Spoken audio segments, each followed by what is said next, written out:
Assalamualaikum warahmatullahi wabarakatuh. Jadi hari ini kita akan mempelajari materi tentang Wali Songo. Untuk memulai pembelajaran kita pada hari ini, marilah kita bersama-sama mengucapkan basmalah. Bismillahirrahmanirrahim.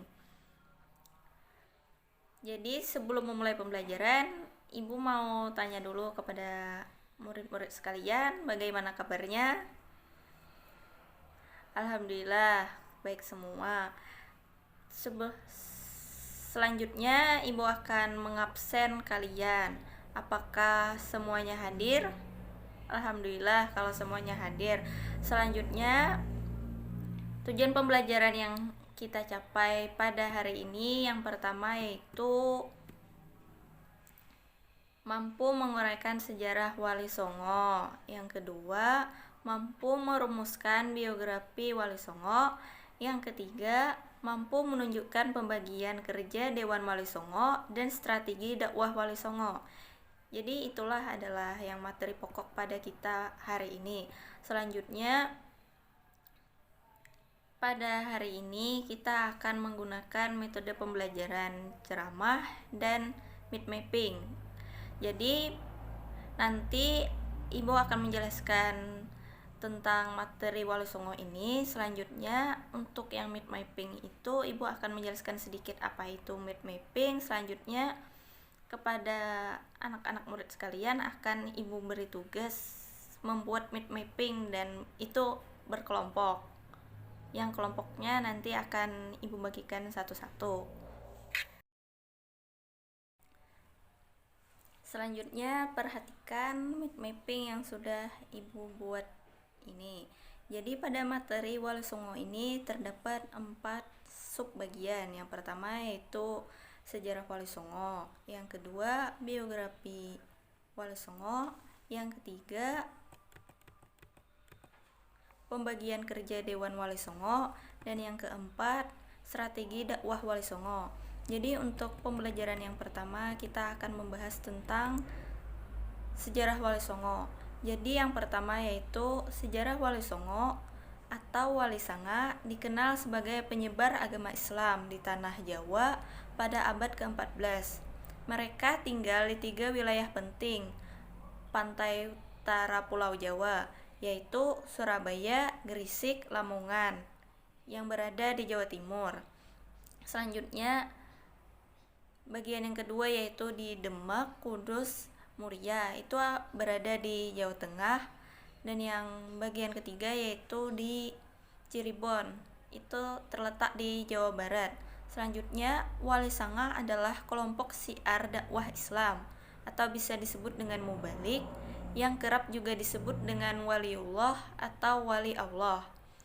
Adapun kata songo atau sanga berasal dari bahasa Jawa yang berarti 9, sehingga Wali Songo berarti wali 9. Itu maksudnya ada 9 wali lah. Para wali ini juga memiliki gelar sunan. Sunan berasal dari kata susunan yang artinya dijunjung tinggi atau panutan masyarakat setempat. Ada juga yang mengatakan sunan berasal dari kata suhu nan, artinya guru besar atau orang yang berilmu tinggi.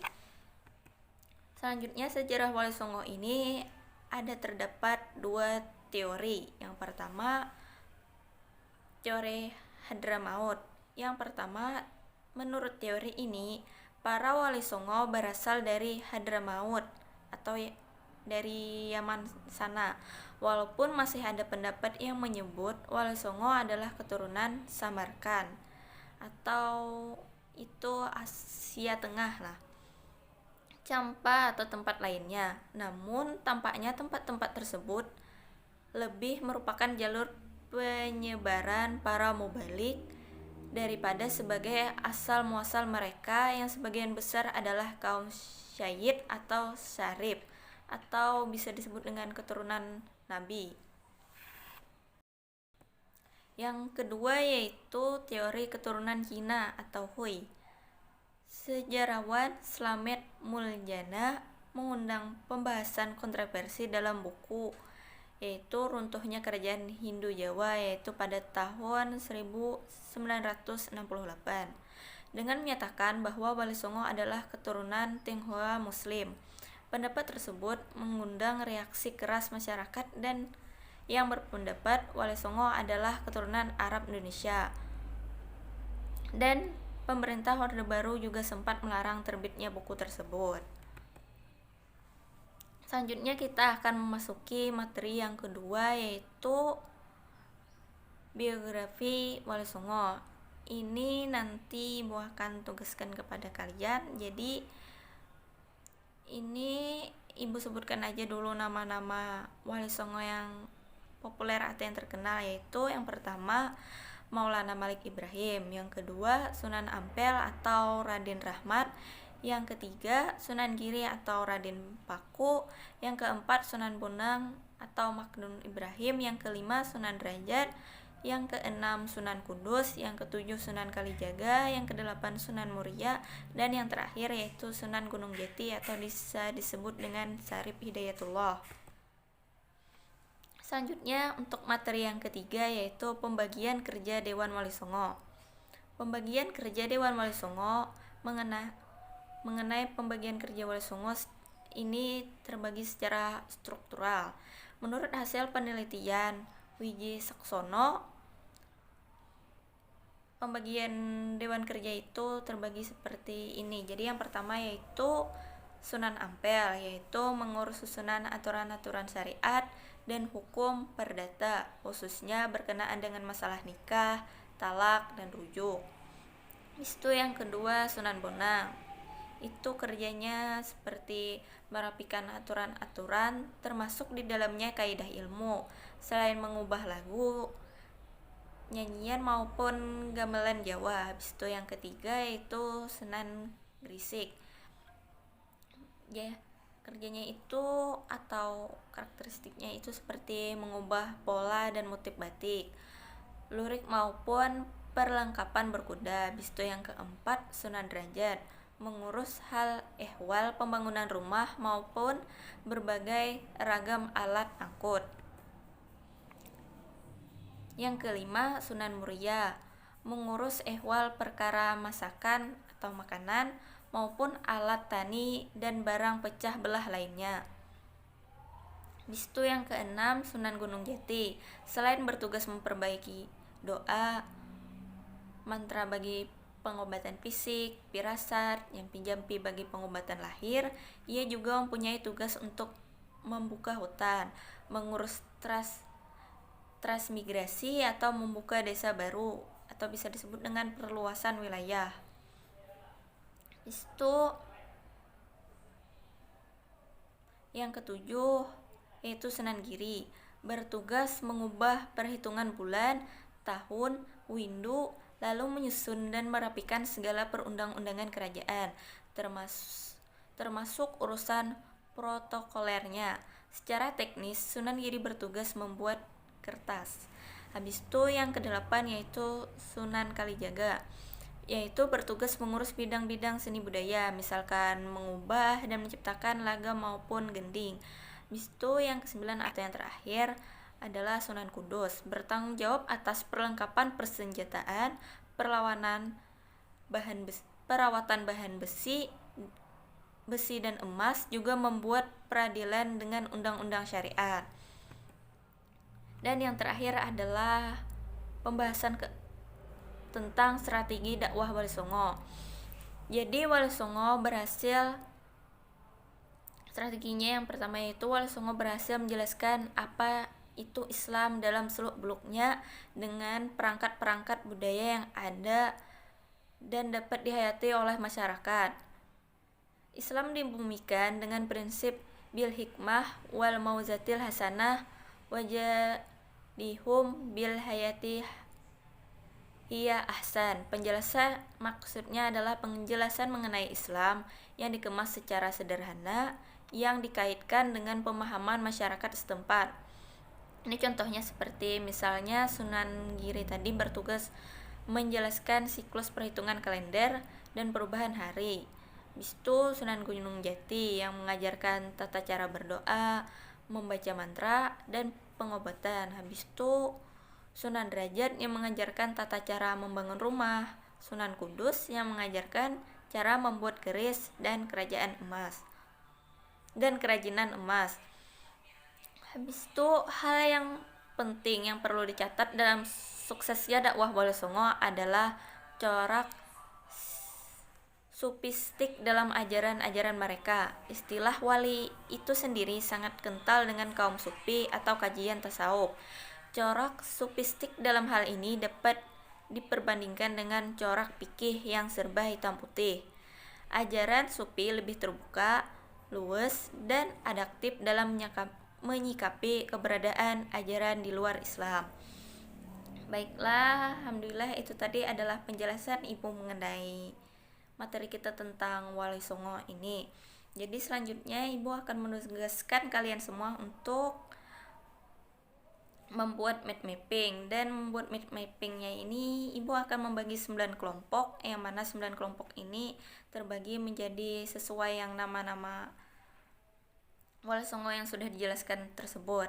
Jadi sedikit menjelaskan tentang mind mapping. Yang pertama adalah mind mapping ini yang pertama harus diingat adalah memuat judul. Habis itu yang kedua memuat subbahasan dari materi tersebut, dan yang ketiga menjelaskan tentang isi dari subbahasan tersebut yang dirangkai dalam satu kertas aja. Habis itu disusun dengan panah-panah kayak gitu untuk menyambungkannya masing-masing, dan diberi sedikit kayak hiasan atau apa-apa. Contohnya seperti yang Ibu buat seperti ini. Nah.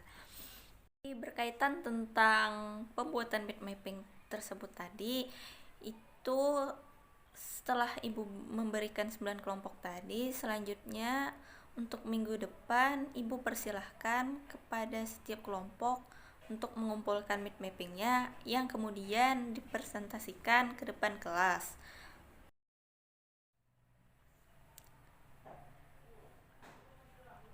Selanjutnya mengenai kesimpulan akhir pada pembelajaran kita hari ini adalah ada 4 poin utama, yaitu tentang pembelajaran Wali Songo. Yang pertama tentang sejarah Wali Songo yang diambil dari beberapa kata tersebut tadi.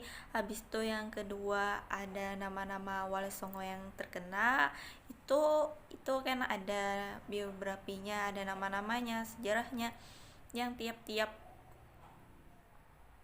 Wali Songo tersebut mempunyai kisah masing-masing dalam dakwahnya yang nanti akan dijelaskan oleh tiap kelompok kan, yang dijelaskan minggu depan. Selanjutnya yang ketiga tentang yang pembagian kerja Dewan Wali Songo. Jadi setiap Wali Songo mempunyai kegiatan atau tugas masing-masing yang membedakannya dari Wali Songo yang lainnya. Jadi 9 Wali Songo ini mempunyai ciri khas masing-masing dalam tugasnya atau ciri dakwahnya tuh, memiliki ciri khas masing-masing. Habis itu yang keempat tentang strategi dakwah Wali Songo. Strategi dakwah Wali Songo ini seperti yang sudah dijelaskan sebelumnya, yaitu menjalankan syariat Islam tapi sesuai dengan kultur budaya yang ada di Indonesia. Jadi kultur budaya, misalkan syariat Islam itu disesuaikan dengan apa yang ada di adat istiadat di Indonesia ini seperti apa. Misalkan yang ada acara-acara keagamaan atau kesenian-kesenian yang nanti bisa disusupi unsur Islam, yang mana dengan ini dakwah Islam menjadi semakin terbuka, semakin luas,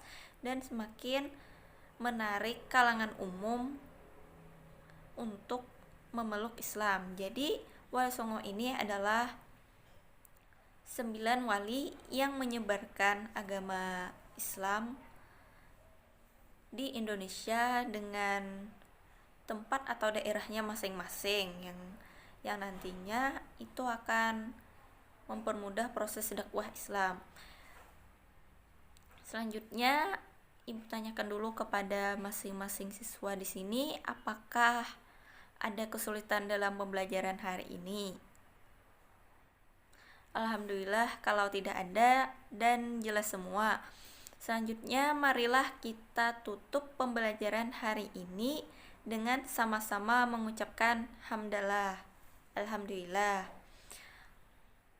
Selanjutnya, Ibu pamit diri. Kalau ada salah hilap mohon dimaafkan. Wassalamualaikum warahmatullahi wabarakatuh.